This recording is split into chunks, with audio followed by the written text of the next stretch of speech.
کے حوالے سے میں عرض کروں لینڈ ریفارمس کے 3 بل ہمیں ریفر ہوئے تھے، جس میں ایک نوتور رول میں امینڈمنٹ تھی اور ایک شاملات دہ کا قانون تھا، اور ایک وہ جو پچھلی گورنمنٹ میں ہم نے خود اتنی ریگریس ایفرٹس کے بعد تمام سٹیک ہولڈرز کو آن بورڈ لے کے ہم نے بنایا تھا. اس پر میں نے کوشش کی کہ 3 سے 4 میٹنگز میں کر سکوں، لیکن حق کے حاکمیت کے دعوے داروں کے جو منسٹر صاحبان اس کمیٹی کے اراکین تھے انہوں نے شرکت کرنا بھی مناسب نہیں سمجھا. میں نے ان سے بارہا گزارش کی کہ آپ بے شک گلگت بلتستان میں موجود نہیں ہیں، آپ ویڈیو لنک پہ تشریف لائیں. اس یہ جو گلگت بلتستان کے انتہائی اہم اور حساس ایشو ہے، اس کو ہم کم از کم کیبنٹ تک تو لے کے جائیں، وہاں سے ہم آگے اسمبلی لے کے جائیں گے.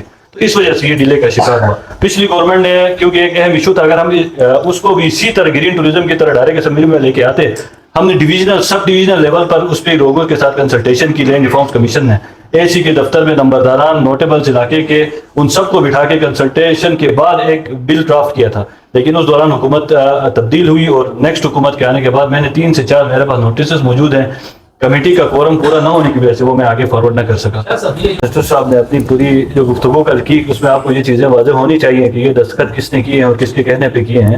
جی منسٹر صاحب خود انڈوز کرتے ہیں کہ یہ فیصلہ میرا نہیں ہے، کسی سیکرٹری کا ہے یا کسی کلرک کا ہے.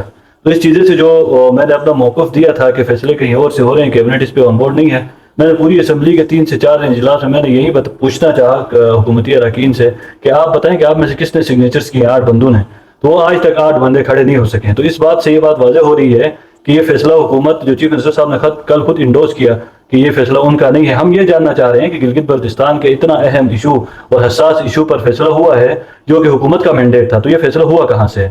ہم صرف یہ جاننا چاہ رہے ہیں.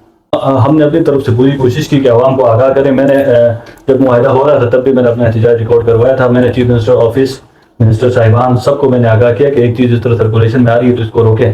اور اس کے بعد جب میں نے استعفیٰ دیا تو میں نے اسمبلی فلور سے اپنی عوام کو مخاطب کیا کہ اب اس طرح کا کوئی معاہدہ حکومت کی طرف سے ہوا ہے تو اس کو آپ عوام اپنی نظر سے دیکھیں. اور آپ نے دیکھا ہوگا کہ مختلف مقامات پر یہ لوگ اس ایگریمنٹ کے MOU کی امپلیمنٹیشن پہ گئے تو عوام نے اپنا شدید رد عمل دکھایا. جیسے منور صاحب نے کہا کہ کوئی ایجنڈا اتنا بڑا بھی نہیں ہو سکتا ہے، لیکن عوام کو تمام منسٹر صاحبان کنسرن منسٹر صاحب خود اس پہ جب آن بورڈ نہیں ہیں، ان کو چیزوں کی کلیئرٹی نہیں ہے، تو ایک عام بندے کو اس پہ کیا کلیئرٹی ہوگی؟